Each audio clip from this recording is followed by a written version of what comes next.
Alright, so I'm just going to do a live recording here because there's honestly not much to this lap. So I'm just going to record the lap live and then we'll look back at it real quick in iRacing replay. Not really any use for anything slow-mo here, and I'll kind of just explain it as I go and then show you in the iRacing replay afterwards. So first lap, what we're going to do is we're just going to keep it in the middle here. No real need to do anything crazy. And then we're going to bring it to the top in 3 and 4. And the thing about first lap 3 and 4 is we want to keep the wheel as steady as possible up here. So I make my turn, and now I'm just going to hold the wheel. Just hold the wheel, nothing, no movement, and then smooth off of it, stay away from the wall. And we bring it down to the white right at the start-finish line. Now we're going to set up a little wide and take the shallow entry here, and then make sure to get all of our turning early. Keep it at the white line. Then we bring it off the corner like this. Just let the car slide up a little bit. Try not to pin it too much. Then we want another shallow entry into 3. And we just keep it on the white for the whole corner. Entire corner, we just keep it on the white, even on exit. And then we bring it out just a tiny bit so that we can go to the apron and get a good angle on this grass right here. And that is a sub 31, which I believe should be pretty good. So let's take a look at that in the iRacing replay.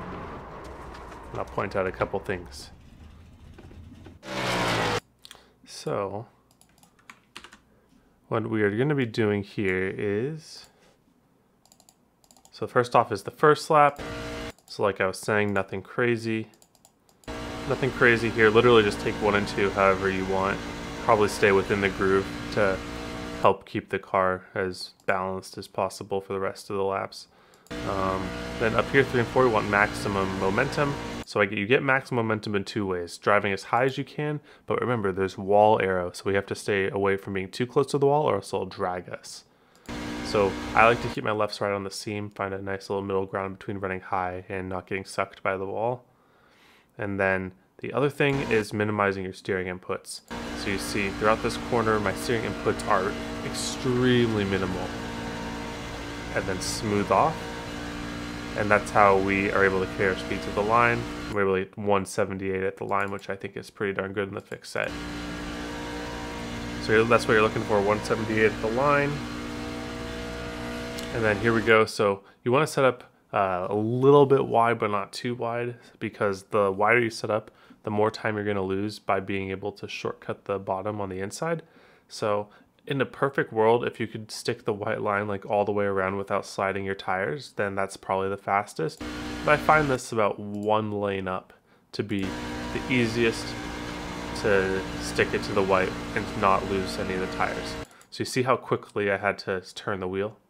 So I was kind of just aiming at the white, and then once I just about get there, I get a huge amount of turn. Relatively speaking, of course. And then I just kind of hold that and let the car slide off the corner. And it's not actually sliding. It's just moving up the corner. But if I pin it too much, then I'm going to be losing a little bit of speed for the backstretch in 3 and 4. So same thing here, about lane up, and then stick the car to the white line, keep it as close as possible. But here, I will pin it off the corner because we're only driving half a straightaway here, so that's actually a little bit better. And then get as close to that grass bit as possible. And then cut the apron. Don't cut the apron on the beginning of your hot lap, because that gains about 100th in the short term, but you lose speed over the course of your run. So it's losing a few hundredths overall if you do that. All right. So now I have some notes on long run, so let's go take a look at that. All right. So let's talk about long run for a little bit. So the thing about trucks at Vegas is you can full throttle for a pretty long time. Usually around 15 to 20 laps, if not more. You could full throttle for longer than that, but it just stops being that good. So there's a few things that you want to be aware of when you're running with the intention of long running, and it's that you want to be in clean air no matter what. So at tracks like Vegas, pretty much in the truck, every line is going to be viable in some way. In the sense that with draft on the straightaways, you'll be able to catch up no matter what line you take. So you can full throttle comfortably up here, you can full throttle all the way at the bottom, and the bottom is going to be the best, But the other thing is too, if you are getting your nose cut off in the middle of the corner on the bottom, it's going to get you really tight, and it'll maybe slide you up the track a little bit that you don't want to and cause some issues. So what I recommend is that you just try to get some draft on the straightaways and then try to find clean air in the corners. But if you are in a situation where you don't have to worry about a big pack, that's when you can start saving a little bit. And what I mean by saving is either run the complete bottom, that'll help your tires over maybe the middle or the top, so like here. And then the other thing that you can do to save tires in the middle of the long run of the truck is that if you find yourself in a position where you need to turn your wheel to get back down to the bottom, and I'll give you an example here. Let's say that your car starts sliding up a bit, just pump the gas a little bit while you do it, and that'll help you not use as much wheel. And you'll lose a little bit of time in the short term, but all that stuff is pretty much just gained back when you're in somebody's draft.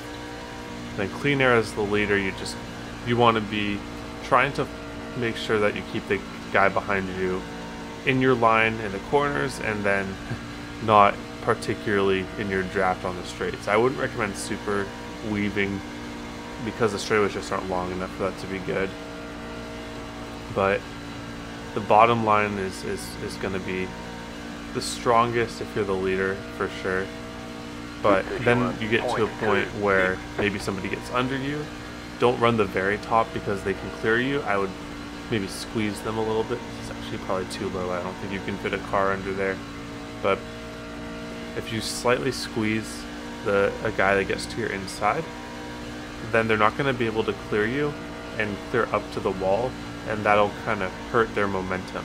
Whereas if you go all the way to the top, then they will be able to clear you, and it's up to you to get back past them, and then they throw a big block and things get messy. So like up here, you see they'll just clear you because you're like 2/10 back at this point, and then you get some of it back, but not a lot. So the top is really only good when every other lane is just clogged. I recommend just the middle or the bottom.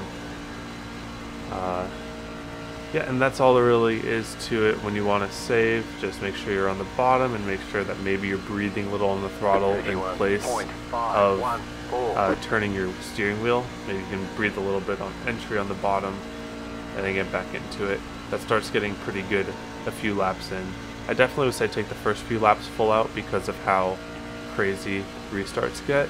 But once you have a tiny bit of breathing room, I would start experimenting with just barely letting out the corners and not hitting the apron like I did there. But yeah. Alright. And if anything changes, I will leave a comment below. But anyways, good luck to you all in your races, and I will see you all on the track.